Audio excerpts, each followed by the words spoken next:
Isolated footing. Isolated footing, commonly used for shallow foundations. In order to carry and spread concentrated loads, caused for example by columns or pillars. Isolated footings can consist either of reinforced or non-reinforced material. Reinforcement isolated footing. The minimum diameter of reinforcement to be used should be more than 10 millimeters. The total reinforcement should not be less than 0.12% of the total cross-sectional.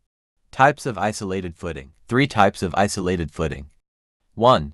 Isolated spread footing or isolated pad footing. 2. Isolated sloped footing. 3. Isolated step footing. Isolated spread footing or isolated pad footing. Pad foundations are rectangular or circular pads, used to support localized loads such as columns. They are more common on larger purpose-built structures, such as industrial units or other commercial buildings, to support large roofed structures. Isolated sloped footing.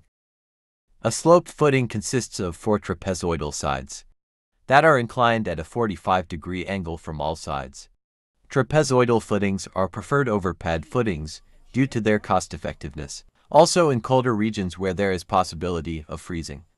If the water is retained over the footing and it freezes, it can cause additional pressure and cracks in the foundations. Stepped isolated footing. Stepped footing. It consists of multiple horizontal levels or steps, each of which is a concrete slab or footing.